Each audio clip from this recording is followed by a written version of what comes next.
वालेकुम students, maths master corner में खुशामदीद। आज हम स्टार्ट करेंगे एक्सरसाइज 3.3 और इससे पहले हम इसका टॉपिक चेक करेंगे कि ये क्या है। तो या हमने इस एक्सरसाइज में क्या सीखना है। तो ये है आपके पास multiplicative inverse of a matrix, यानी कि अब आप इसमें पढ़ेंगे कि मल्टीप्लिकेटिव इन्वर्स किसी मैट्रिक्स का हम कैसे फाइंड आउट कर सकते हैं।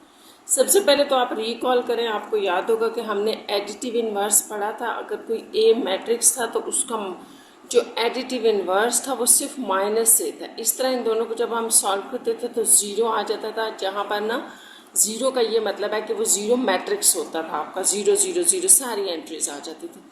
अब मल्टीप्लिकेटिव इन्वर्स क्या होगा, तो बड़ा आसान है। अगर ए मैट्रिक्स है तो जाहिर है इसके साथ 1/a ही जो है वो आपके पास मल्टीप्लाई हो रहा है, ताकि ये आपको 1 देगा। ठीक है, तो ये आपका मल्टीप्लिकेटिव इन्वर्स बनता है 1/a, लेकिन इसको हम 1/a के बजाय a इन्वर्स लिखेंगे। ठीक है, इसको आप बड़ा आसानी से समझ सकते हैं। जैसे 1/a है ना, तो अगर इस a को आप डिवीजन से ऊपर लेके आते हैं, ऐसे है ना ये, तो जब आप इसको ऊपर लेके आते हैं तो आप इसको a इन्वर्स ऐसे -1 ऐसे लिखेंगे, यानी कि ये आपका मल्टीप्लिकेटिव इन्वर्स होगा। ए के साथ उसका मल्टीप्लिकेटिव इन्वर्स ए इन्वर्स होगा। जब आप उन दोनों को मल्टीप्लाई करेंगे तो वो 1, यानी कि यहाँ पर हम इसको आई लेंगे जो कि आइडेंटिटी मैट्रिक्स होगा, यानी कि वो हमारे पास कुछ इस तरह से फॉर्म दे देगा। इसको हम आई कहते हैं 2x2। तो यही सारी हमारी इस एक्सरसाइज में डिस्कशन होगी, जो कि बहुत ही इंपॉर्टेंट है। मल्टीप्लिकेटिव इन्वर्स आपका बहुत इंपॉर्टेंट है। इसको देखते हैं कि क्या है। Before we discuss inverse of the matrix we need to examine the determinant of the matrix. अब आपने ये याद रखना है कि जब आप ए इन्वर्स फाइंड आउट करने चाहेंगे, यानी कि आपने इसको बता दिया ना कि हमारा ये होगा मल्टीप्लिकेटिव इन्वर्स, तो जब आप मल्टीप्लिकेटिव इन्वर्स निकालने जाएंगे किसी भी मैट्रिक्स का, तो ये ज़रूरी है कि आपको उसका डिटर्मिनेंट पता हो, क्योंकि इसका एक फार्मूला होगा, उसके अंदर ये यूज़ होंगी चीज़ें। ठीक है, डिटर्मिनेंट यूज़ होगा, फिर आगे एक टॉपिक हम देखेंगे एडजॉइंट ऑफ ए, वो दोनों यूज़ होंगे। तो डिटर्मिनेंट ऑफ अ मैट्रिक्स सबसे पहले स्टार्ट करते हैं कि ये क्या होता है हमारे पास। When a matrix has m rows and n column, n rows and n columns होंगे, it is called an m by n। ये तो आपको पता है ऑर्डर के लिए है, इसको हम ऑर्डर कहते हैं matrix, and it is called the dimension of the matrix. तो ये जो m और n होती हैं रोज और कॉलम, इनको आप डायमेंशन ऑफ द मैट्रिक्स भी कहते हैं। तो ये भी आपने याद रखनी है, क्योंकि ये आपके ऑब्जेक्टिव पॉइंट ऑफ व्यू से इंपॉर्टेंट है ये चीज़ें, ये definitions. If a matrix has the same number of rose and column, it is called square matrix. ये भी आपको पता है कि स्क्वायर मैट्रिक्स आप किसको कहते हैं, जिसमें number of rose and column equal होते हैं। ठीक है, तो with every square matrix is associated a number is called determinant. तो ये आपने, ये लाइन बहुत इंपॉर्टेंट है कि डिटर्मिनेंट आप सिर्फ उस मैट्रिक्स का फाइंड आउट कर सकते हैं जो स्क्वायर हो। ठीक है, तो ये बात बहुत इंपॉर्टेंट है कि स्क्वायर मैट्रिक्स होना ज़रूरी है। स्क्वायर होगा तो डिटर्मिनेंट होगा, अदरवाइज हम डिटर्मिनेंट फाइंड आउट नहीं कर सकते। तो उसमें हमारे पास अभी 2x2 मैट्रिसेस चल रहे हैं। ठीक है, तो 2x2 जो स्क्वायर मैट्रिक्स है, इसका डिटर्मिनेंट हम फाइंड आउट करेंगे। तो अब यहाँ पर हम देखते हैं कि हमारे पास डिटर्मिनेंट हमने कैसे फाइंड आउट करना है। अगर आपने डिटर्मिनेंट एक मैट्रिक्स का फाइंड आउट करना है तो बहुत आसान है। सबसे पहले तो आप उसको, ये जो आपके पास ब्रैकेट में मैट्रिक्स फॉर्म में लिखा होता है, इसको हम चेंज कर देते हैं इस तरह से 2 बार्स के अंदर, ये या 2 मॉड लगा के, तो उनके अंदर आपने चेंज करना है। यानी कि आप मैट्रिक्स को डिटर्मिनेंट में करने से पहले सबसे पहले उसकी ये नोटेशन चेंज करेंगे। इसके बाद अगला स्टेप आपका ये होता है कि आप इन दोनों डायगोनल पे जो ये वैल्यूज़ हैं इनको मल्टीप्लाई करेंगे। और आपको पता है कि ये डायगोनल आपका प्राइमरी डायगोनल भी कहलाता है। तो प्राइमरी डायगोनल को पहले आप मल्टीप्लाई करेंगे, AD आ जाएगा, फिर सेकेंडरी डायगोनल को मल्टीप्लाई करेंगे -BC। तो ये आपने इस तरह से इसका डिटर्मिनेंट फाइंड आउट करना होगा। साथ ही हम अगले पेज पे इसकी एग्जांपल डिस्कस कर लेते हैं। फिर मैं आपको रिपीट कर लेती हूँ, बहुत आसान है कि आपने प्राइमरी डायगोनल को मल्टीप्लाई करना है AD minus primary secondary diagonal के एलिमेंट्स को मल्टीप्लाई करना है BC। तो इसके अब हम आगे जो है वो एग्जाम्पल दिए हैं वो डिस्कस करें। नेक्स्ट पेज पे इसकी डिटर्मिनेंट फाइंड आउट करने की एग्जांपल दी गई है। तो देखिए, आपको ए डिटर्मिनेंट बताया गया, यानी कि ए मॉड जो दिया हुआ है, ए डिटर्मिनेंट फाइंड आउट करना है।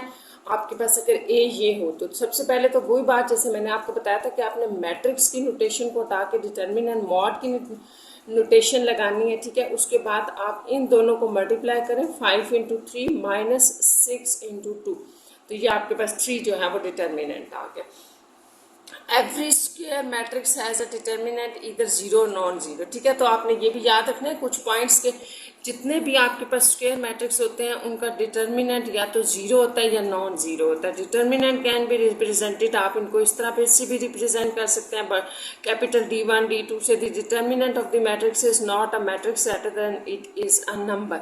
तो डिटर्मिनेंट ऑफ द मैट्रिक्स क्या होगा, ये आपके पास हमेशा एक नंबर होगा, नंबर में आंसर होगा। While writing determinant of the matrix, the element of the matrix should be written inside the vertically bars instead of the brackets use for the matrix. तो ये भी वही बात है जो मैंने आपको भी बताई है कि आप उसको ब्रैकेट्स के बजाय बार्स में लिखेंगे, डिटर्मिनेंट फाइंड आउट करना है। ठीक है, नेक्स्ट हम यहाँ पर देख लेते हैं, ये एग्जांपल है, ये आप इजीली समझ सकते हैं। अभी हमने ऊपर डिस्कस भी की थी और अब हम क्वेश्चंस में इनको फर्दर देखेंगे।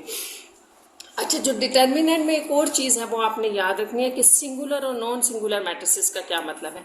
तो सिंगुलर और नॉन सिंगुलर का मैट्रिक्स का मतलब सिर्फ एक सिंपल सा है कि जब भी आपके पास एक स्क्वायर मैट्रिक्स होगा और आप उसका डिटर्मिनेंट फाइंड आउट करते हो, ठीक है, ये फाइंड आउट करते हो, अगर इसका आंसर जीरो है तो वो कहलाएगा सिंगुलर मैट्रिक्स। अगर उसका आंसर जीरो नहीं है, कोई नंबर आपके पास आ रहा है, तो इसका मतलब है कि ये नॉन सिंगुलर मैट्रिक्स है।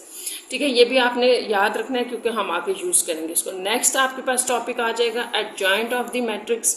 तो एडजॉइंट ऑफ द मैट्रिक्स क्या होता है, ये हम यहाँ से एग्जाम्पल से समझ लेते हैं, बल्कि यहाँ ये आगे आपको एक्सप्लेनेशन दी है। सबसे पहले ये है कि ये जो आपके पास ये एक मैट्रिक्स है, इसका एडजॉइंट किस तरह से फाइंड आउट करना है, ये इसका एडजॉइंट फाइंड आउट करके निकाला गया। तो सबसे पहले ये जो आपके पास डायगोनल होता है ना, इसको हम प्राइमरी डायगोनल भी कहते हैं। ये जो आपके पास, जैसे यहाँ पे उन्होंने प्राइमरी डायगोनल का नाम यूज़ किया, तो आपको भी पता होना चाहिए इस डायगोनल को हम प्राइमरी डायगोनल कहते हैं। तो प्राइमरी डायगोनल के ऊपर जो आपके पास नंबर्स होते हैं, दो वैल्यूज होती हैं, इनको इंटरचेंज करना होता है। -2 यहाँ आ जाएगा, 5 यहाँ आ जाएगा। ये देखिए यहाँ कर दिया गया है चेंज। तो आपने याद रखना है कि एडजॉइंट में क्या करना है, आपने प्राइमरी डायगोनल में वैल्यूज को चेंज करना है। ये वैल्यू यहाँ आ गई, ये यहाँ आ गई। और जो आपके पास ये दूसरा डायगोनल होता है, ये वाला, ठीक है, सेकेंडरी डायगोनल है, इसकी बात करेंगे अब हम। यहाँ पर तो ये secondary diagonal as it is था, लेकिन सेकेंडरी डायगोनल में आपने सिंपल ये करना होता है कि नंबर्स तो चेंज नहीं होंगे, वैल्यूज चेंज नहीं होंगी, वहीं रहेंगी, लेकिन उनका साइन चेंज हो जाएगा। जैसे इसके साथ माइनस है तो प्लस आ जाएगा, इसके साथ प्लस है तो माइनस आ जाएगा। तो ये हमारे पास कहलाता है एडजॉइंट ऑफ द ए। तो आपने जब मल्टीप्लिकेटिव इनवर्स फाइंड आउट करना है तो आपको एक एडजॉइंट ऑफ ए आना चाहिए और एक डिटर्मिनेंट। तो इसको हम फर्दर एग्जांपल्स में भी चेक करेंगे। यहाँ मैं आपको एक एग्जांपल इसकी करवा भी देती हूँ। देखिए लिखा है find the multiplicative inverse of the matrix. अब ये जो आपको एक मैट्रिक्स दिया गया है, इसका मल्टीप्लिकेटिव इनवर्स हमने ये फाइंड आउट करना है। तो यहाँ जनरल फॉर्म पे देखने के बजाय मैं आपको एग्जांपल समझाती हूँ, ये आपको ज़्यादा अच्छी समझ आ जाएगी। देखिए ये एक मैट्रिक्स है, इसका आपने ए इनवर्स फाइंड आउट करना है, यानी कि मल्टीप्लिकेटिव इनवर्स फाइंड आउट करना है। तो इसका मल्टीप्लिकेटिव इनवर्स फाइंड आउट करने के लिए आपने सबसे पहले एक फार्मूला याद रखना है जो कि यहाँ पर लिखा गया है। आप इसको यूँ समझ लें कि ए इनवर्स होगा आपके पास 1/a डिटर्मिनेंट, ठीक है, और यहाँ पर आ जाएगा मल्टीप्लाई में साथ एडजॉइंट ऑफ ए। तो ये आपने याद रखना है स्टूडेंट के यहाँ पर आपने ए इनवर्स कैसे फाइंड आउट करना है, 1/a डिटर्मिनेंट, ये मैंने आपको बताया हुआ है कैसे निकालना है, ये एक नंबर होगा। और एडजॉइंट ऑफ ए में चलें इसको आप स्मॉल ए से लिख लें, कंफ्यूज नहीं होना कि इधर भी ये वर्ड है एडजॉइंट, ठीक है, एडजॉइंट ऑफ ए साथ मल्टीप्लाई कर देंगे मैट्रिक्स। तो इसको अब आपने याद रखना है, हम यही चीज़ फाइंड आउट करने जा रहे हैं। तो ये ए डिटर्मिनेंट था, इसका हमने सबसे पहले मॉड लिया। मॉड आपको मैं समझा चुकी हूँ कैसे निकालना है। 22 आ गया, ठीक है, इन दोनों को मल्टीप्लाई किया, माइनस इन दोनों को मल्टीप्लाई कर दिया, आंसर 22। अब आपके पास एडजॉइंट जो है वो इस मैट्रिक्स का क्या होगा, वो यहाँ डायरेक्ट लिख दिया गया है। तो मैं आपको बता देती हूँ, जैसे देखें आपके पास ए है ना, ये आपके पास एक मैट्रिक्स है। तो इसका जो एडजॉइंट ऑफ ए होगा, इसमें प्राइमरी की आपने जो प्राइमरी डायगोनल पे नंबर्स पड़े हैं इनकी पोजीशन चेंज करनी है। तो 6 यहाँ आ जाएगा, 5 यहाँ। जबकि जो सेकेंडरी डायगोनल है इसके साथ साइन चेंज हो जाएंगे, दोनों के साथ प्लस हैं तो माइनस आ जाएगा। तो अब आप ये देखें इस फार्मूले में जो मैंने आपको लिख के बताया था, इसमें आप अपनी वैल्यूज डालें तो आपके पास ए इनवर्स किसके इक्वल आ रहा है, 1/a डिटर्मिनेंट। ए डिटर्मिनेंट 22 था और साथ में हमारे पास मैट्रिक्स आ रहा है, इसको हम कह रहे थे एडजॉइंट ऑफ ए और 1/a डिटर्मिनेंट। तो एडजॉइंट हमने यहाँ निकाले, यहाँ डाल दें। अब 1/22 सबके साथ डिवाइड कर दें तो आपका आंसर ये देखें। इससे आप फ़ौरन इस स्टेप पे आ जाए। 6 डिवाइडेड बाई 22 -4 डिवाइडेड बाई 22 -2, मैंने जैसे आपको बताया ना, बाहर वाली वैल्यू स्केलर मल्टीप्लिकेशन यहाँ हो रही है, ये सबके साथ डिवाइड हो जाएगी। तो सिंप्लीफाई के बाद ये आ गए। तो इसी तरह ये आप देख लें, इसमें क्या है, inverse of the square matrix if exist it is unique and, ठीक है।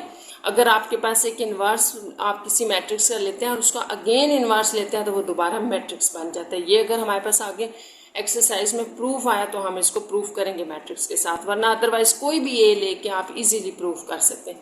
A matrix is a invertible if it's inverse exist, ठीक है।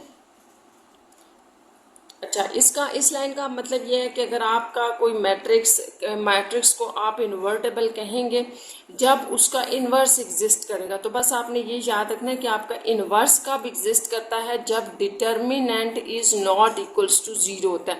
अगर आपके पास स्टूडेंट्स ये डिटर्मिनेंट 0 आ जाए, जैसे यहाँ अभी अभी हमने एग्जांपल किया ना, लेट्स सपोज अगर इसका आंसर 0 होता तो 1/0 हम डाल देते तो अनडिफाइन हो जाता। तो इसका मतलब होता कि इसका इन्वर्स तो एग्जिस्ट ही नहीं कर रहा, ठीक है। तो किसी मैट्रिक्स का इन्वर्स उस वक्त एग्जिस्ट नहीं करेगा जब उसका डिटर्मिनेंट इक्वल टू 0 होगा। जब आप 0 डालेंगे तो आगे जो मर्जी मैट्रिक्स हो वो तो अनडिफाइन हो गया ना, इन्फिनिटी हो गया, अनडिफाइन हो गया। तो इसका मतलब हुआ कि इन्वर्स एग्जिस्ट नहीं करेगा। तो फिर आप जो है इसका मतलब इन्वर्स एग्जिस्ट करने का फिर क्या मतलब हुआ कि ये कब इन्वर्स एग्जिस्ट करेगा, जब उसका डिटर्मिनेंट नॉट इक्वल्स टू 0 होगा। इसी तरह A inverse A is equals to identity होगा। जाहिर है जब आप इन्वर्स को उसी मैट्रिक्स के साथ दोबारा मल्टीप्लाई करेंगे तो आइडेंटिटी आएगी। यहाँ ये आप प्रूव कर सकते हैं, जैसे ये आपने ए इन्वर्स निकाला है, इसको गिवन ए के साथ अगर आप सिंपल प्रोडक्ट लें, जैसे आप प्रोडक्ट लेते होते हैं, तो आपके पास ये आइडेंटिटी आ जाएगा 1001 वाली आइडेंटिटी। ये यहाँ पर आपको प्रूफ करके भी बताया गया इस एग्जाम्पल में, ठीक है। नेक्स्ट हम देखते हैं क्या टॉपिक है। तो नेक्स्ट आपकी इस एक्सरसाइज का लास्ट टॉपिक होगा जो कि साइमल्टेनियस इक्वेशंस होगा of linear equation, solution of simultaneous linear equations है, ठीक है। अब हमने इसमें इस टॉपिक में ये देखना होगा कि किस तरह से आपके पास लीनियर इक्वेशंस होती हैं, आप उन्हें मैट्रिसेस में चेंज करते हैं और मैट्रिसेस में चेंज करके किस तरह से आप उनको सॉल्व करके एक्स वाई की वैल्यूज़ निकाल सकते हैं। तो इसमें 2 हम डिस्कस करेंगे। तो फर्दर जब मैं क्वेश्चन नंबर 7 होगा 3.3 में इससे रिलेटेड, ठीक है। तो जब मैं 7 करवाऊंगी तो मैं ये आपको मेथड यहाँ पर जो है टॉपिक में एक्सप्लेन कर दूंगी, ठीक है। अभी हम करते हैं एक्सरसाइज 3.3 स्टार्ट। तो इसका फर्स्ट क्वेश्चन से हम स्टार्ट कर रहे हैं और फर्स्ट क्वेश्चन है mention singular and non singular matrices for the following. तो बड़ा आसान है, जैसे मैंने आपको बताया था सिंगुलर और नॉन सिंगुलर का क्या मतलब है कि ए का डिटर्मिनेंट निकालें, अगर वो 0 होगा तो वो सिंगुलर है, अगर उसका डिटर्मिनेंट नॉट इक्वल्स टू 0 है तो वो नॉन सिंगुलर है। तो बड़ा आसान है, ये सारे मैट्रिसेस आपको दिए गए हैं, इनके हमने डिटर्मिनेंट्स निकालने हैं और चेक करने हैं कौन से सिंगुलर हैं और कौन से नॉन सिंगुलर। तो चलें इसको 1 बाय 1 स्टार्ट कर लेते हैं। एक्सरसाइज 3.3 का क्वेश्चन नंबर 1 है और इसमें हमारे पास ए मैट्रिक्स है 4 2 3। तो जैसे कि मैंने आपको बताया था कि डिटर्मिनेंट के लिए आप क्या करेंगे, डिटर्मिनेंट के लिए आपने जो है सबसे पहले तो इसका मैट्रिक्स को मॉड में चेंज करना है, ठीक है। तो डिटर्मिनेंट, पहले डिटर्मिनेंट फाइंड आउट करते हैं तभी सिंगुलर का पता चलेगा हमें। तो इसको मॉड में चेंज कर दिया, मैट्रिक्स फॉर्म से ये मॉड की फॉर्म में आ गया ऐसे, ठीक है। अब आपके पास डिटर्मिनेंट फाइंड आउट करने का क्या तरीका होता है, ये जो प्राइमरी आपके पास डायगोनल है ये पहले मल्टीप्लाई होगा 6 × 3 माइनस ये सेकेंडरी, फिर मल्टीप्लाई हो जाएंगे आपस में नंबर और बीच में माइनस लग जाएगा। तो ए डिटर्मिनेंट आपने क्या फाइंड आउट किया, which is equals to 10 not equals to 0, ठीक है। तो A determinant is equals to 10, यहाँ आप लिख लें नॉट इक्वल्स टू 0। तो फिर ये क्या हुआ आपके पास नॉन सिंगुलर, ठीक है। सिंगुलर के इसको कहते हैं जो 0 के इक्वल आ जाए। इसी तरह हम बी मैट्रिक्स चेक कर लेते हैं।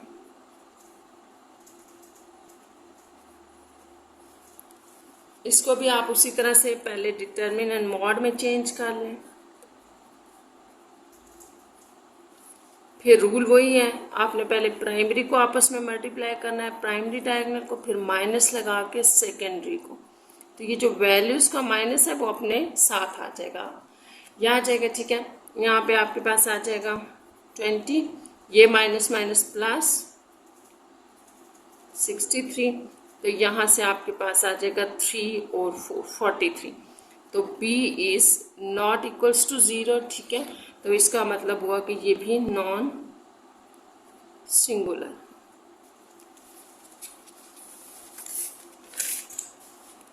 नेक्स्ट सी पार्ट चेक कर लेते हैं, ये सिंगुलर है या नॉन सिंगुलर है। 9 18 2 4 ये है आपके पास। ठीक है, अच्छा सी मॉड ले लें आप, तो इसमें आपके पास आ जाएगा 9 18 2 4। इसमें भी आप इन दोनों को मल्टीप्लाई करें, माइनस 18 इंटू 2, तो ये आपके पास आ रहा है 36 विच इज इक्वल्स टू 0। तो इसका मतलब हुआ कि सी आपके पास मॉड 0 के इक्वल आ रहा है, तो सिंगुलर। बस ये आपने बताना है कि ये सिंगुलर है या नॉन सिंगुलर। तो डी ले लेते हैं, डी आपके पास है ए बी प्लस 1/a। तो स्टूडेंट्स आपने बस रूल्स याद रखने हैं, चाहे वैल्यूज कुछ भी आ जाए ये इजीली सॉल्व हो जाएंगी। ठीक है, अब आप देखें जैसे यहाँ पर है, तो ये आप मल्टीप्लाई करेंगे, लेकिन सबसे पहले तो हम मॉड ले लें, फिर मैं बताती हूँ। ठीक है, आपने ये याद रखना है कि रूल आपने एक ही फॉलो करना है। अब ये दोनों आपस में मल्टीप्लाई होंगे ना, तो a इंटू बी आ जाएगा, माइनस ये आपस में मल्टीप्लाई होंगे तो a इंटू कर लें, ये दो नंबर्स हैं यूँ। ठीक है, अब यहाँ पे आपके पास a भी रह जाएगा, जबकि यहाँ ये मल्टीप्लाई होगा, a भी ये मल्टीप्लाई होगा, फिर minus plus minus minus a into 1/a आ जाएगा यहाँ पे, तो a इंटू 1/a। इसको भी आप देख लें, ये आपके पास है प्लस ए बी, ये माइनस ए बी, तो यहाँ से आपके पास -1 बच जाएगा डी में। ठीक है, तो डी आपके पास -1 आ रहा है, चले जो भी है, लेकिन 0 तो नहीं है ना, तो इसका मतलब ये हुआ कि ये नॉन सिंगुलर। बस ये आपने बताना था। नेक्स्ट देखते हैं, आपके पास एक ई जो है वो पार्ट है।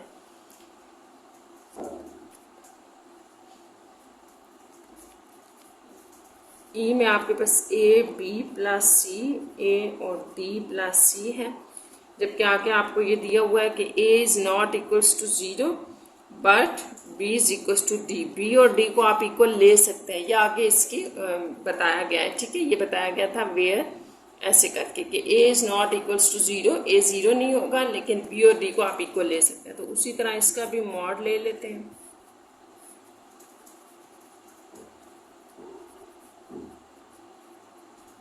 ये उसी तरह से आपने प्राइमरी को पहले मल्टीप्लाई करना है ना, तो a into D plus C आ जाएगा, फिर secondary minus a into B plus C, तो ये आपके पास आ रहा है। ठीक है, आप इसको मल्टीप्लाई करना है, मल्टीप्लिकेशन का वही रूल है, पहले a और d मल्टीप्लाई होंगे, फिर प्लस a c। यहाँ पर भी आप ऐसे मल्टीप्लाई करें a b और माइनस a c। तो अब आपने इसको थोड़ा सा आगे जो है वो सॉल्व भी करना है। ठीक है, कैसे सॉल्व करना है, जैसे भी हमने ऊपर देखा था कि गिवन है हमें b is equals to D, तो आप जहाँ पर b इज इक्वल्स b को d कर दें या d को b कर दें, तो ये a d चले ऐसे ही रहने दें, प्लस ये दोनों तो कैंसिल हो जाएंगे, प्लस ए सी माइनस ए सी, साथ में यहाँ पर माइनस a और b को हम d लिख दें, तो आप देखें ये भी a d है आपके पास प्लस में, ये भी a d है माइनस में, तो इससे ये दोनों भी कैंसिल 0, तो ये ई का जो मैग्नीट्यूड है या मॉड है, डिटर्मिनेंट है, वो 0 आ गए। इसका मतलब कि ये आपके पास सिंगुलर है। तो इस तरह से ये आपका क्वेश्चन नंबर 1 यहाँ कंप्लीट हो गया, सारे पार्ट्स हो गए इसके। हम क्वेश्चन नंबर 1 के ए पार्ट कंप्लीट हो गया। बी पार्ट देख लेते हैं। बी में if A determinant is equal to 9। अच्छा, अब आपको ना ये स्टूडेंट्स गिवन है कि अगर किसी पी का डिटर्मिनेंट आप फाइंड आउट कर रहे हैं तो वो 9 है, let's suppose, and p is equal to this और p भी दिया है, देन फाइंड द k। तो आपने सबसे पहली बात तो याद रखनी है कि इस तरह के क्वेश्चन बहुत इंपॉर्टेंट है। ठीक है, बोर्ड के लिहाज से इस तरह के क्वेश्चन आ जाते हैं शॉर्ट्स में। तो पहले इसको देखते हैं हम ये कैसे कर सकते हैं। क्वेश्चन नंबर बी है, इसमें आपको गिवन है कि इसका डिटर्मिनेंट आपको गिवन है 9 है और साथ में पी मैट्रिक्स दिया गया है 3, 3, 1 और 4 के। तो क्वेश्चन है आपका कि फाइंड के। ये सारा आपका कंप्लीट क्वेश्चन था।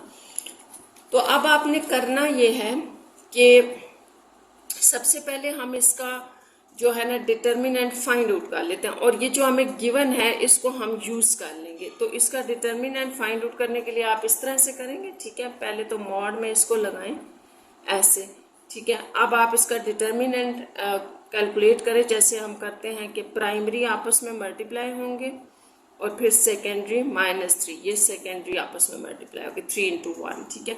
अब ये जो P डिटर्मिनेंट है ये आपको गिवन है, ये 9 गिवन है, तो आप यहाँ 9 लगाते, ठीक है। इसकी वैल्यू आपको 9 गिवन थी, तो 9 = ये आ जाएगा 12k - 3। तो बड़ा आसान है, यहाँ से हम इसको सॉल्व करेंगे, हमारे पास k आ जाएगा।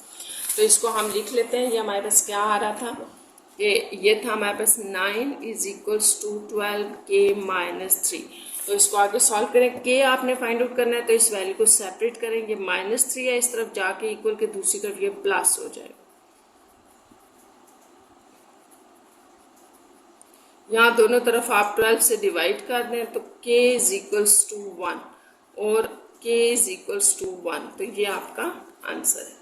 k की वैल्यू हमने फाइंड आउट कर ली। ये बड़ा आसान सा था, ठीक है। इसी तरह बिल्कुल इसी तरह से आपके पास सी पार्ट भी है कि एक टी मैट्रिक्स का मॉड आपको 3 दिया गया है जबकि एडजॉइंट ऑफ टी दिया हुआ है, ठीक है। एडजॉइंट ऑफ टी जो है वो 5x 3 2 है, ठीक है। Then find the value of x। तो आपने x फाइंड आउट करना है, ठीक है। तो अब आपने बड़े ध्यान से इस क्वेश्चन को सॉल्व करना है क्योंकि आपको सिर्फ t नहीं दिया गया बल्कि एडजॉइंट ऑफ t दिया हुआ है। तो देखिए इसको हमने कैसे सॉल्व करना है। अच्छा, अब आपने इसमें एक बात ख्याल रखना है कि देखिए ये आपको क्या दिया गया है कि t का मॉड या t का जो डिटर्मिनेंट है वो 3 है। तो इसका मतलब ये हुआ कि ये t का डिटर्मिनेंट है, ना कि एडजॉइंट ऑफ t का डिटर्मिनेंट। ये चीज़ नहीं है आपके पास। यहाँ पर आपने इस पॉइंट को क्लियर करना है कि ये t का डिटर्मिनेंट है, एडजॉइंट का नहीं है। तो इसका मतलब कि एडजॉइंट से हमें t को हटाना पड़ेगा, यानी कि ये तो एडजॉइंट ऑफ t दिया, हमें t मैट्रिक्स चाहिए। तो t मैट्रिक्स कैसे आप फाइंड आउट करेंगे, ठीक है। तो आप यहाँ लिख सकते हैं कि matrix t from adjoint of t, ठीक है। एडजॉइंट ऑफ t से आपने ये जो एडजॉइंट ऑफ t है, सॉरी, इससे आपने t कैसे फाइंड आउट करना है। तो इससे t इस तरह से फाइंड होगा कि मैं यहाँ सिर्फ पहली बात तो यह है कि t लिख दूँ क्योंकि ये एडजॉइंट है ना, तो मैंने इसको t में चेंज करना है। तो t में कैसे चेंज होगा, याद रखना है आपने। एडजॉइंट में हमने क्या किया था ये आपने याद रखना है। तो एडजॉइंट में आप ये करते हैं कि ये जो प्राइमरी होता है ना, इनकी पोजीशन आपने चेंज किया। तो इसका मतलब ये हुआ कि एक ऐसा मैट्रिक्स का जिसके प्राइमरी की पोजीशन चेंज हो चुकी है। एडजॉइंट ऑफ टी का मतलब है कि पोजीशन चेंज करके ये आया, तो आप इनको वापस इनकी जगह पे रिवर्स कर दें। 5 यहाँ आ जाएगा, 2 यहाँ, तो 2 और 5 हो गए। और सेकेंडरी डायगोनल के बारे में ये हमने पढ़ा था। प्राइमरी में तो हमने ये पढ़ा था ना कि उनकी पोजीशन चेंज होती है एडजॉइंट में। तो सेकेंडरी में हमने ये पढ़ा था कि साइन चेंज होते हैं। अगर यहाँ पर प्लस प्लस है तो इसका मतलब है कि टी के अंदर ये दोनों माइनस माइनस थे, ऐसे। तो सिंपली आपने इसको याद रखना है कि आपके पास जैसे एक टी मैट्रिक्स होता है ना, और आप उससे उसको एडजॉइंट ऑफ टी में बनाते हैं। तो अब हमें बेसिकली एडजॉइंट ऑफ टी दिया था, इसको हम रिवर्स टी में लेके जा रहे हैं। तो रिवर्स टी में लेके कैसे जाएंगे आपको मैं यहाँ फिर बता देती हूँ। जैसे लेट करें आपके पास एक मैट्रिक्स ऐसे 1 2 3 4 ये है, तो आप इसका एडजॉइंट ऑफ ए कैसे फाइंड आउट करते हैं। इन दोनों की पोजीशन चेंज कर देते थे प्राइमरी में, ठीक है। और ये जो सेकेंडरी डायगोनल है इनके साथ हमने साइन चेंज किए हुए थे। तो इसको रिवर्स ए में कैसे लेके जाना है, उसी तरह से कि हमने ये जो एडजॉइंट ऑफ टी दिया हुआ था इसको रिवर्स टी में ऐसे लेके गए कि ये पोजीशन चेंज कर दी, वापस ओरिजिनल पोजीशन पे ले आए और इन दोनों के साइन चेंज कर दिए, तो ये टी आ गया। अब आपके पास जब टी आएगा आपने ना कि एडजॉइंट ऑफ टी, ठीक है, टी का जो है वो क्या लेना है, डिटर्मिनेंट लेना है, क्योंकि आपको गिवन टी का जो है वो डिटर्मिनेंट है। तो डिटर्मिनेंट उसी तरह से प्राइमरी आपस में मल्टीप्लाई हो जाएंगे माइनस सेकेंडरी आपस में मल्टीप्लाई। तो यहाँ से आ जाएगा 10 माइनस ये माइनस माइनस प्लस और एक फिर माइनस, तो 3x, और ये आपको गिवन है टी डिटर्मिनेंट आपको क्या गिवन है, क्वेश्चन में 3 गिवन है। तो इसको यहाँ पुट कर दे, तो आप बस इसको सॉल्व कर दें तो आपकी वैल्यू ऑफ x आ जाएगी। इसको हम अगेन लिख लेते हैं और फिर सॉल्व करते हैं। ये हमारे पास है 3 = 10 माइनस 3x। यहाँ से 3x को पॉजिटिव करने के लिए आप इस तरफ ले आए, ये प्लस हो जाएगा, जबकि ये प्लस है तो उस तरफ ले जाके इसको हम माइनस कर देते हैं। तो 3x = 7 और x = अगर डिवाइडेड बाय दोनों तरफ 3 से करते हैं तो 7/3। तो ये आपके x का आंसर होगा। यहाँ तक आपका क्वेश्चन नंबर 1 कंप्लीट हो गया, उसके दोनों पार्ट्स हो गए, तीनों पार्ट्स सी तक। आप क्वेश्चन नंबर 2 की स्टेटमेंट देख लेते हैं। Find the multiplicative inverse of these matrices if possible. तो आपको ये जो 3 दिए गए हैं, 4 मैट्रिसेस दिए गए हैं, इनका आपने मल्टीप्लिकेटिव इनवर्स फाइंड आउट करना है इफ पॉसिबल। इफ पॉसिबल का मतलब ये है स्टूडेंट्स, आपने याद रखना है कि अगर किसी कोई मैट्रिक्स का डिटर्मिनेंट सिंगुलर आ जाता है, 0 आ जाता है, तो इसका मतलब कि वो पॉसिबल नहीं होगा, ठीक है, यानी कि उसका इन्वर्स निकालना पॉसिबल नहीं होगा। तो हम इसको स्टार्ट करें क्वेश्चन नंबर 2 को। इसमें सबसे पहले आपको r दिया गया है, तो मैं रिपीट कर रही हूँ कि आपको कैसे पता चलेगा कि ये पॉसिबल है इसका इन्वर्स के नहीं। तो आपने सबसे पहले उसका डिटर्मिनेंट फाइंड आउट करना है। हमने फाइंड आउट करना है a इन्वर्स, ठीक है, ये लिख लें, या r इन्वर्स। तो यहाँ r इन्वर्स है ना, तो मल्टीप्लिकेटिव इन्वर्स है तो r इन्वर्स। तो इसका फार्मूला आपके पास होगा 1/r डिटर्मिनेंट, ठीक है, और यहाँ आप लिखेंगे एडजॉइंट ऑफ r। तो ये दोनों चीज़ें हम फाइंड आउट करके यहाँ डालेंगे, लेकिन उससे पहले हमने डिटर्मिनेंट r का फाइंड आउट करना है, ताकि हमें पता चले कि कहीं वो 0 तो नहीं है। अगर 0 होगा तो फिर इसका जो डिटर्मिनेंट है 0 अगर आ जाता है तो इसका मतलब है कि वो सिंगुलर है और उसका इन्वर्स पॉसिबल ही नहीं। तो सबसे पहले हम उसी तरह से ये प्राइमरी मल्टीप्लिकेशन होगी, प्राइमरी डायगोनल पे माइनस सेकेंडरी पे, ये सेकेंडरी की मल्टीप्लिकेशन, प्राइमरी डायगोनल की मल्टीप्लिकेशन माइनस सेकेंडरी की, ये आ जाएगा 8। यहाँ पे आपके पास माइनस प्लस फिर -6 2। तो इसका मतलब है कि this is not equals to 0, non singular है, इसका मतलब इसका इन्वर्स पॉसिबल है। आपने r डिटर्मिनेंट फाइंड आउट कर लिया है ना, तो अब हम इसका adjoint of r find out करेंगे। तो एडजॉइंट ऑफ r क्या होगा, उसी तरह से आपके पास जो r है ये लिखा है, इसके प्राइमरी की आपने पोजीशन चेंज करनी है। 4 2 है तो 2 4 करते हैं, ठीक है, और यहाँ पर दोनों जो सेकेंडरी पे डायगोनल पे जो वैल्यूज पड़ी हैं उनके साइन, ये माइनस माइनस है तो ये प्लस हो जाएगा। तो ये एडजॉइंट ऑफ r आ गया। अब हमने r इन्वर्स फाइंड आउट करना है, और आपके पास r इन्वर्स का फार्मूला मैं ऊपर लिख चुकी हूँ, फिर लिख देती हूँ। r इन्वर्स था आपके पास 1/r डिटर्मिनेंट और एडजॉइंट ऑफ r। तो 1/r डिटर्मिनेंट हमने फाइंड आउट किया है 2, और यहाँ पर आपने एडजॉइंट का मैट्रिक्स लगा देना है ये। तो इस तरह से आपका जो r इन्वर्स बनेगा, इसको सॉल्व करने के बाद तो वो क्या होगा, सबको आपने 2 से डिवाइड कर दिया। तो इसको सिंप्लीफाई कर लें, ये 1 आ जाएगा, ये 1/2, 2 3 ये 3 आ जाएगा, 2 2 ठीक है, ये 2। तो आपके पास जो r इन्वर्स मैट्रिक्स आ रहा है वो ये है, ठीक है। अब हम नेक्स्ट पे चलते हैं। इसी क्वेश्चन में जो हमें नेक्स्ट दिया गया है, r के बाद आपको s दिया गया है, ठीक है, और क्वेश्चन वही है कि इसका जो है वो इन्वर्स फाइंड आउट करें, फाइंड करें s इन्वर्स।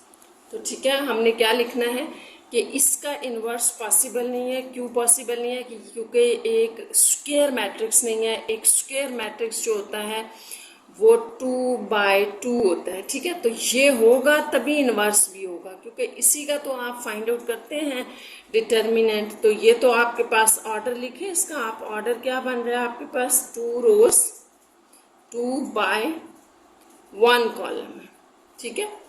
तो आप इसको लिख सकते हैं कि S inverse is not possible. तो आप इसको इतना ही लिख दें, ऑर्डर लिख के तो ये लिख दें, क्योंकि इसमें रीज़न नहीं लिखी हुई जाए, बस जस्ट लिखा हुआ था कि अगर पॉसिबल है तो मल्टीप्लिकेटिव इन्वर्स लिखें, नहीं है पॉसिबल तो बस नॉट लिख दें। तो इसका मल्टीप्लिकेटिव इन्वर्स पॉसिबल नहीं है, क्योंकि इसका ऑर्डर ही जो है वो 2x2 नहीं है, या ये एक स्क्वायर मैट्रिक्स नहीं है। नेक्स्ट आपके पास है टी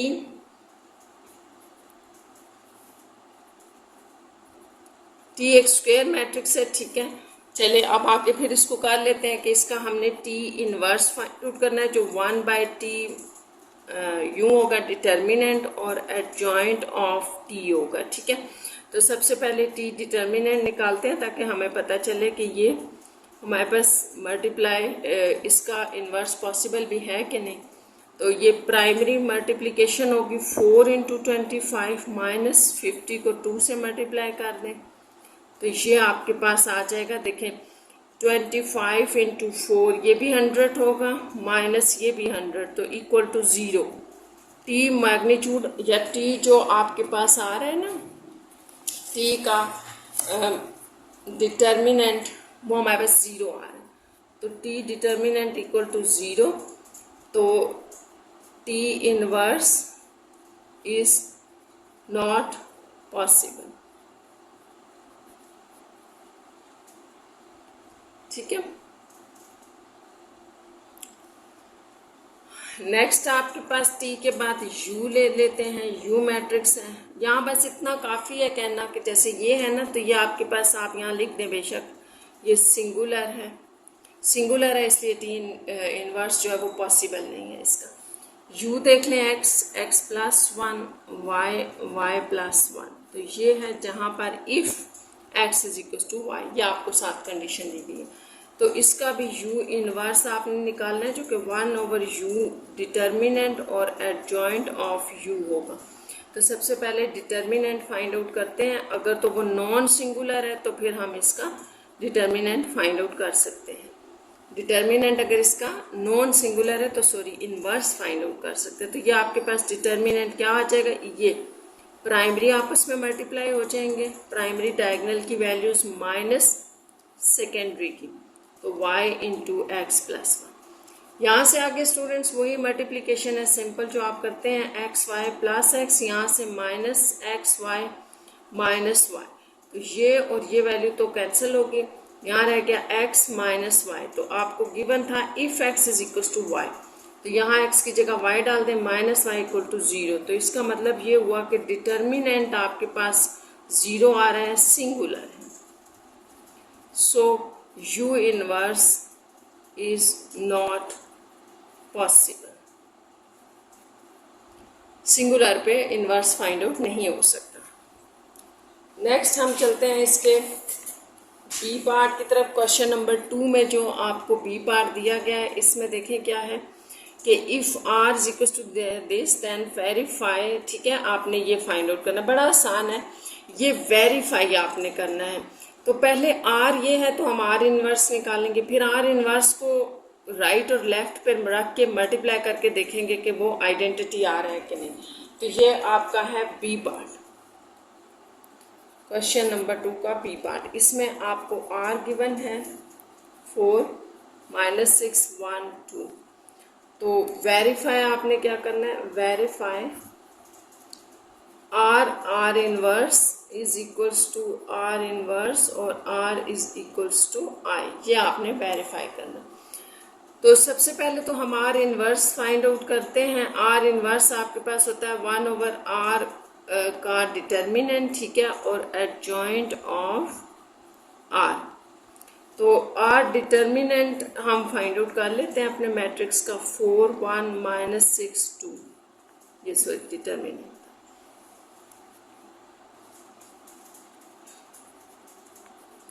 यहाँ पर आप उसी तरह से प्राइमरी को आपस में मल्टीप्लाई करें, प्राइमरी डायगोनल को माइनस सेकेंडरी को, इसकी मल्टीप्लिकेशन हो जाएगी। अब ये आ जाएगा 8 और -1 + 6। तो r आपके पास जो डिटर्मिनेंट आ रहा है वो है 14, ठीक है, which is not equals to 0, non singular है। अब आपने adjoint of R find out करना है। तो एडजॉइंट ऑफ आर जैसे कि हमने देखा था आर, यहाँ पर आप देखें कि एडजॉइंट में हम क्या करते हैं, प्राइमरी की पोजीशन चेंज करते हैं। 2 यहाँ आ जाएगा, 4 यहाँ, तो ये 2 और 4, और इन दोनों का साइन चेंज होगा। अब यहाँ आपने ख्याल रखना है, प्लस है तो ये -1 हो जाएगा, -6 है तो +6, ये एडजॉइंट आ गया। तो आपका इन्वर्स फिर क्या बना, आर इन्वर्स आपके पास होगा 1/r डिटर्मिनेंट और साथ में एडजॉइंट ऑफ आर, यह आ गया। यहाँ से आप जैसे ही इसको मल्टीप्लाई अंदर करेंगे तो आपके पास ये आ जाएगा आपका आर इन्वर्स, ये आ गया। ठीक है, इसको थोड़ा सिंप्लीफाई कर लेते हैं। ये तो -1/14 है,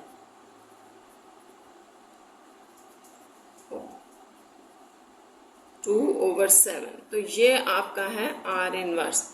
अब जो हमने नेक्स्ट है काम करना वो ये है कि आप अपने आर को आर इनवर्स से मल्टीप्लाई कर दें। ठीक है, आर और आर इनवर्स को हम मल्टीप्लाई कर दें। तो आर हम पहली पोजीशन पे रख लेते हैं, आर था हमारा 4 1 -6 2, और आर इनवर्स जो हमने निकाला है वो ये है।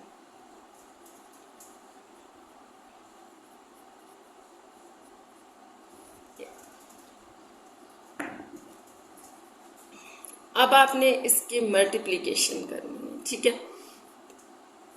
अच्छा, इनकी मल्टीप्लिकेशन के लिए मैं आपको यहाँ एक आसान सा तरीका बताती हूँ। वैसे तो आप इसको भी मल्टीप्लाई कर लें, आंसर आ जाएगा, जैसे हम मल्टीप्लिकेशन में करते होते हैं। फर्स्ट वाले की रो ले ली, सेकंड वाले का कॉलम और मल्टीप्लाई। यहाँ आप एक और काम भी कर सकते हैं स्टूडेंट्स, देखें आर इनवर्स को, आर इनवर्स जो मैंने फाइंड आउट किया था, यहाँ आप देखिए मैंने आर इनवर्स को 1/14 अंदर मल्टीप्लाई करके सिंप्लीफाई किया। आप ये लेने के बजाय अगर ये इनवर्स ले लें, ये वाला मल्टीप्लाई ना करें, तो देखिए आपके पास ये वाला था। इसको मैं आपको इसलिए बता रही हूँ कि इसको मल्टीप्लाई करना आसान हो जाएगा।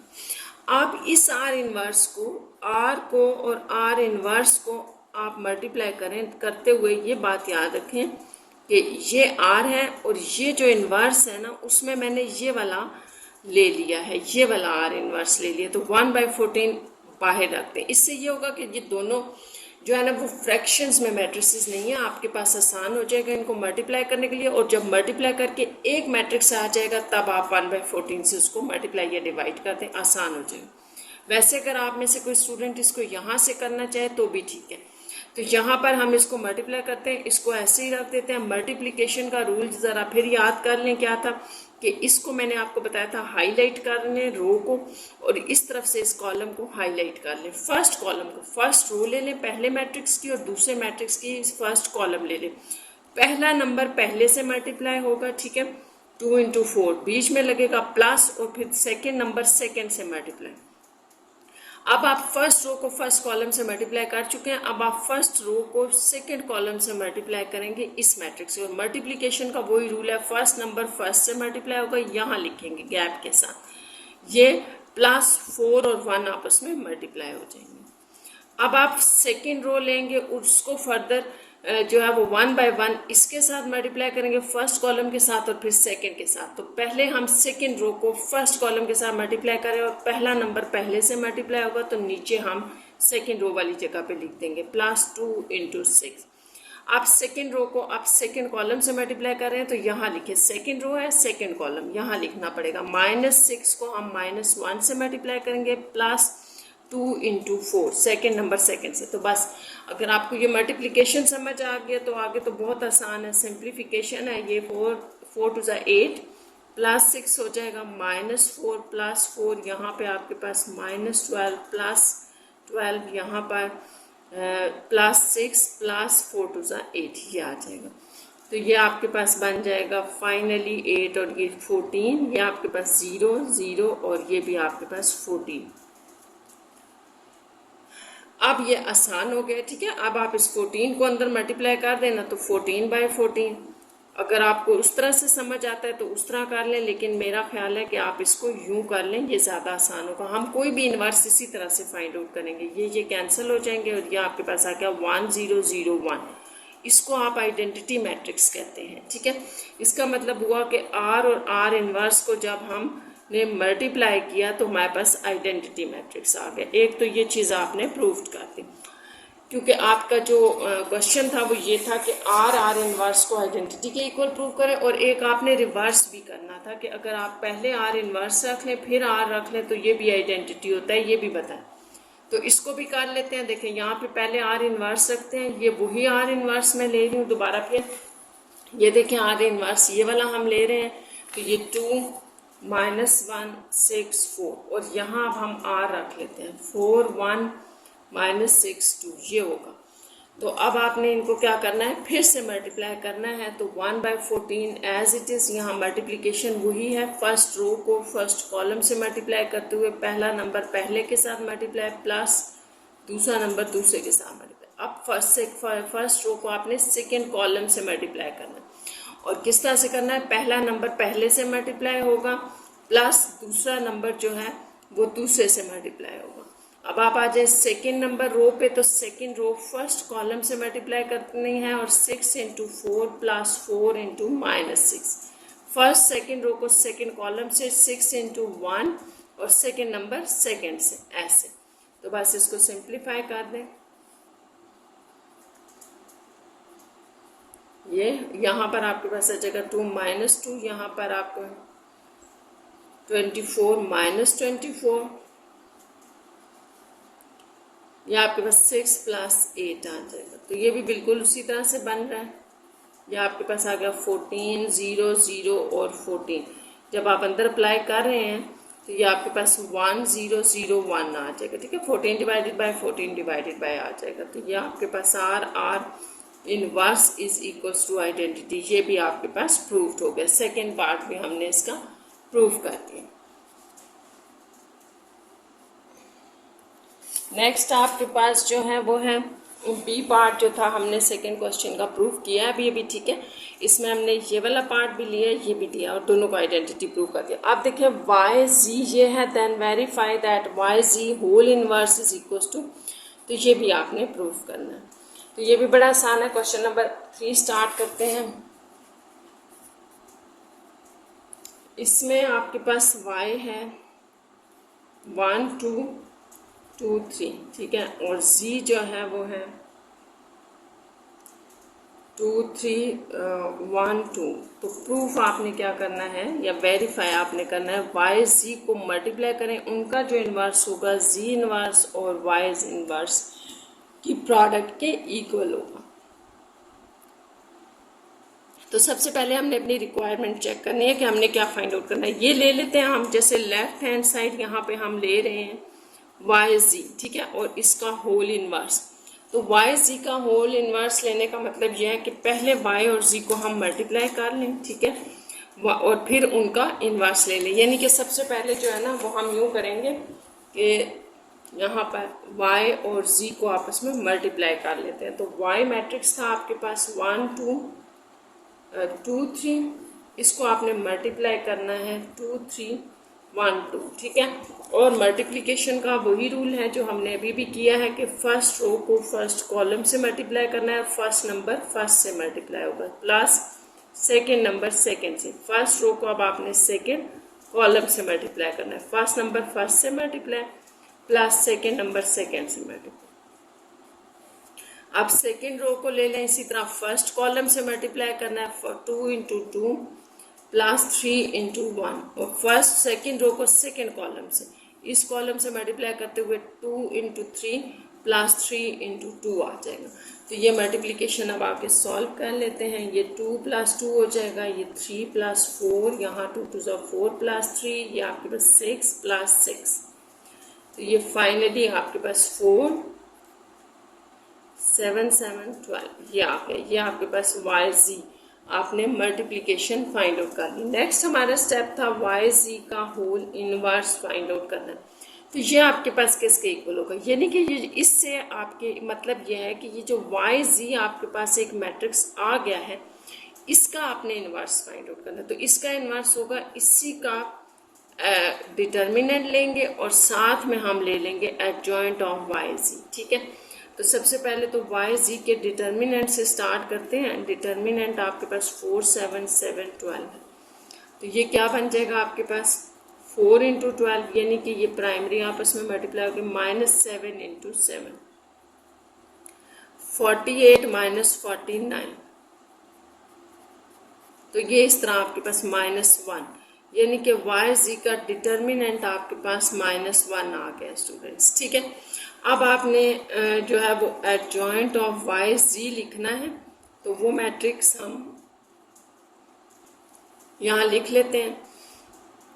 अब यहाँ आप आ जाए, एडजॉइंट के लिए प्राइमरी की पोजीशन चेंज करनी है, तो 12 यहाँ आ जाएगा, 4 यहाँ आ जाएगा। ठीक है, और सेकेंडरी के आपने साइन चेंज करना है, दोनों के साथ प्लस है, दोनों के साथ माइनस, तो ये आपका एडजॉइंट आ गया। अब आप एडजॉइंट के साथ मल्टीप्लाई कर देंगे अपने डिटर्मिनेंट को, तो देखिए आपके पास क्या आ रहा है, वाई जी का इन्वर्स जो है वो आपके पास आ जाएगा 1 बाई, ये डिटर्मिनेंट आ गया -1 था, और एडजॉइंट हम यहाँ साथ लिख देते हैं। हमने सिर्फ फार्मूले में वैल्यूज डाल दें, ये जो आपके पास दिखा देती हूँ मैं आपको फार्मूला है, इसमें वैल्यू डाल दें। तो ये इन्वर्स किसके इक्वल होगा, वाई जी का डिटर्मिनेंट, ये -1 है। अब ये मैट्रिक्स हम लिख रहे हैं, तो ये मैट्रिक्स आपके पास है 12 -7 -7 4, ये आ गया। अब इसको आप मल्टीप्लाई कर दें, यानी कि सिंगल यहाँ पे आपके पास एक -1 है, इसको अंदर आप मल्टीप्लाई कर दें तो ये सबके साइन चेंज हो जाएंगे बस। ठीक है,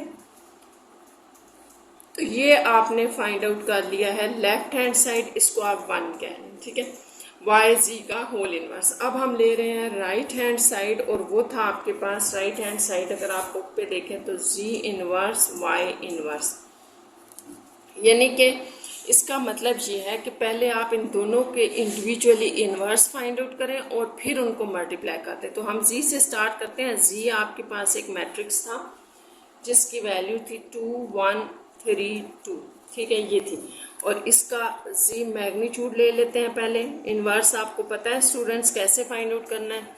ठीक है, तो ये आपके पास आ जाएगा, इनको मल्टीप्लाई करें 2 इंटू 2 माइनस इनको मल्टीप्लाई कर दें 3 इंटू 1, तो ये आ गया 4 माइनस 3 1, जी का मैग्नीट्यूड आ गया या डिटर्मिनेंट आ गया। अब नेक्स्ट हमारे पास आ जाता है एडजॉइंट ऑफ जी, तो वो आपके पास क्या होता है, हम मैट्रिक्स को देख के लिखते हैं, इनकी पोजीशन चेंज करनी है ना, तो ये दोनों 2 2 ही हैं, तो 2 ही रहेंगे चेंज होने के बाद।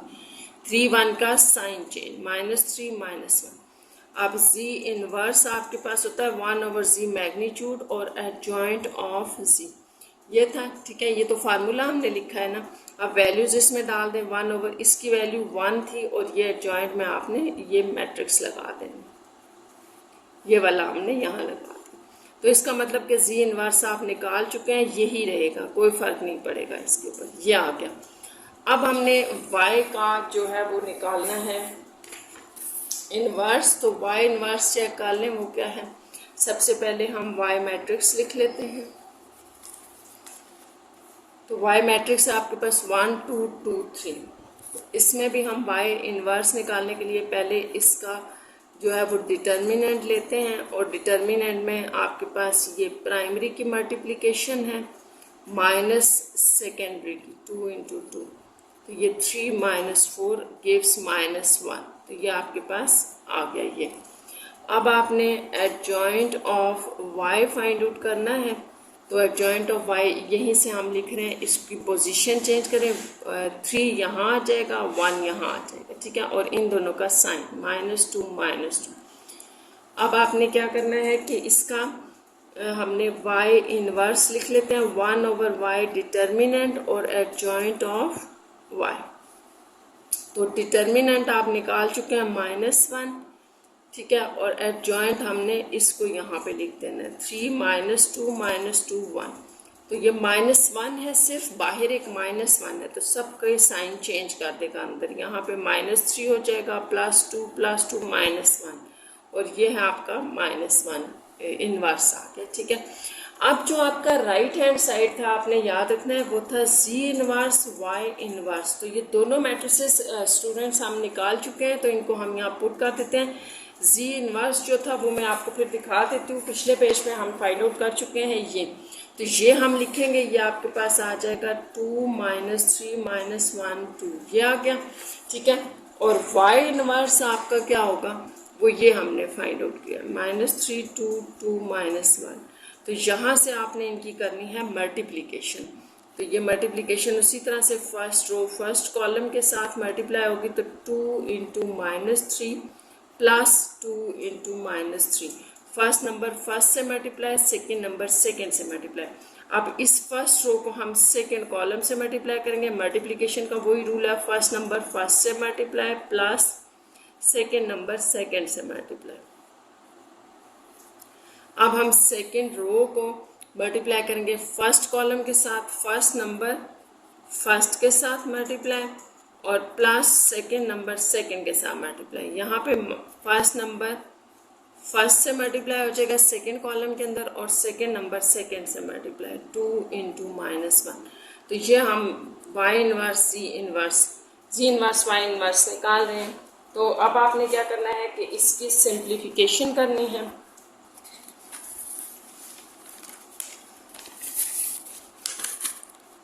तो ये मैं यहाँ पे लिखती हूँ, साथ साथ आपको दिखा भी देती हूँ कि क्या है। यहाँ पर हमारे पास था जी इनवर्स y इनवर्स, ये आपके पास क्या बन रहा था -6 यहाँ पर आपके पास आ जाएगा 4 + 3, क्योंकि -3 इंटू -1 +3 हो जाएगा। यहाँ पर भी +3 + 4, ये आपके पास -2 बन रहा है, ये आ गया। तो इसको देखें, मल्टीप्लाई करें, ये हमारे पास आ रहा है -12 7 7 और -4। तो ये आपका था जी इनवर्स y इनवर्स। आपने बहुत एहतियात से करना है, क्वेश्चन लंबा हो जाएगा लेकिन आसान है, इसमें कोई मुश्किल बात नहीं है। आपने सिंपल इनको करते जाना है, चीज़ें देखते जाना है। अब आप पेज नंबर पे आ जाएं जहाँ पे हमने 1 लिखा था। तो ये हमने फाइंड आउट किया हुआ था स्टूडेंट्स, y जी का इन्वर्स ये है। मैं इसको लिख देती हूँ कि ये y जी का जो इन्वर्स आपने निकाला था वो भी यही है। देखें 7 -4, यानी कि ये आपने 1 लिया हुआ था। तो ये आप इन दोनों को इकट्ठा भी लिख सकते हैं, ठीक है। पीछे हमने इसको निकाला हुआ, तो आप यहाँ लिखते हैं by 1 and 2 it is proved कि जो आपके पास y जी का होल इन्वर्स है वो किसके इक्वल होता है, जी इन्वर्स y इन्वर्स। तो ये हमने प्रूव कर दिया है, ठीक है, बाय मैट्रिसेस को यूज करते हुए। नेक्स्ट हम देख लेते हैं क्वेश्चन नंबर 4। क्वेश्चन नंबर 4 में है आपके पास कि what is the relation among A magnitude adjoint of A if A, ठीक है। तो आपने इनके दरमियान रिलेशन बताना है, क्या है कि अगर ये है तो ये भी बड़ा आसान सा है। पहले हम ऐसे करते हैं कि ये सारी वैल्यूज फाइंड आउट कर लेते हैं। ए आपका क्या है, ए आपको दिया हुआ है 5 7 2 3। इन सब को आप फाइंड आउट कर लें, फिर रिलेशन भी चेक कर लेते हैं। ए डिटर्मिनेंट निकालें, तो डिटर्मिनेंट में 5 3 7 2 है। अच्छा, डिटर्मिनेंट में प्राइमरी आपस में मल्टीप्लाई माइनस सेकेंडरी आपस में मल्टीप्लाई, सेकेंडरी डायगोनल के, ये आपके पास आ गया 1। ए डिटर्मिनेंट जो है वो आपके पास 1 आ गया, या आप इसको यहाँ लिख लें, ठीक है, या यूं कर लें। ये एक चीज़ आपकी फाइंड आउट होगी। अच्छा, नेक्स्ट में आपको इसी क्वेश्चन में कहा गया है कि एडजॉइंट ऑफ निकालें, ठीक है, adjoint of A find out करें और फिर उसका जो है वो डिटर्मिनेंट ले लें। तो बड़ा आसान है। ए में फिर लिख रही हूँ, ए हमारे पास था 5 7 2 3, ये था, ठीक है। अब हमने क्या करना है कि हम ने इसका एडजॉइंट फाइंड आउट करना है। एडजॉइंट ऑफ ए क्या होगा, तो एडजॉइंट ऑफ ए इसी तरह से कि प्राइमरी जो आपके पास डायगोनल है उसकी पोजीशन चेंज कर दें, जो सेकेंडरी है उनके साइन चेंज कर दें, ठीक है। आपके जो क्वेश्चन में रिक्वायरमेंट है वो ये है कि एडजॉइंट ऑफ ए का मैग्नीट्यूड फाइंड आउट करें। तो चलें इसका भी मैग्नीट्यूड फाइंड आउट कर लेते हैं। तो ये आपके पास आ जाएगा प्राइमरी, ठीक है, मल्टीप्लाई ये सेकेंडरी, ठीक है, प्राइमरी आपस में मल्टीप्लाई माइनस सेकेंडरी डायगोनल आपस में मल्टीप्लाई, ये -14, ये भी आपके पास 1 आ गया, ठीक है। अब आपने याद रखना है कि हमने ए जो डिटर्मिनेंट फाइंड आउट किया था वो भी 1 था, और जो एडजॉइंट ऑफ ए का जो हम डिटर्मिनेंट फाइंड आउट कर रहे हैं वो भी 1 है। नेक्स्ट आ जाता है ए इनवर्स का डिटर्मिनेंट फाइंड आउट करें। तो सबसे पहले तो ए इनवर्स फाइंड आउट होगा। ए इनवर्स होता है 1/a डिटर्मिनेंट, और यहाँ पर आपके पास होगा एडजॉइंट ऑफ ए। तो ये हमने फाइंड आउट किए हुए हैं, पीछे यहाँ से वैल्यूज लगानी है। अच्छा, ए डिटर्मिनेंट आप 1 फाइंड आउट कर चुके हैं, और एडजॉइंट ऑफ ए मैट्रिक्स है ना, ये आपने निकाला है। एडजॉइंट ऑफ ए अभी अभी निकाला है। ये इस एडजॉइंट ऑफ ए को वहाँ पुट कर देना है हमने। 3 - 7 - 2 5। अगर आपने कोई समझ आ गया, नहीं भी आया तो फिर दोबारा एक एडजॉइंट निकाल लें, बड़ा आसान है। यहाँ पे हमने पोजीशन चेंज की थी, यहाँ साइन चेंज किया था, मैंने ऊपर से पुट कर लिए, ठीक है। तो ए इनवर्स आपके पास क्या बना, ए इनवर्स तो ये आ गया, ठीक है। अब ए इनवर्स का जब आप लेंगे डिटर्मिनेंट, तो वो क्या होगा, 3 - 7 - 2 5। तो ये आपके पास आ जाएगा 3 × 5 -7 × -2, ठीक है। हमने वही किया कि प्राइमरी आपस में मल्टीप्लाई कर दिए, माइनस सेकेंडरी आपस में, तो ये आ गया 15 - 14। तो ये भी 1 आ रहा है। ए इनवर्स का डिटर्मिनेंट भी 1 आ रहा है, ठीक है। तो आप यहाँ लिख सकते हैं कि इट शोज कि जो आपके पास ए का डिटर्मिनेंट है is equals to adjoint of A determinant और ए इनवर्स का डिटर्मिनेंट, ये सब इक्वल्स टू 1 आ रहे हैं, ठीक है। तो ये आपने बेसिकली सब के डिटर्मिनेंट्स को 1 यहाँ शो कर दिया। तो भाई यहाँ पर आपकी ये क्वेश्चन नंबर 4 कंप्लीट हो गया।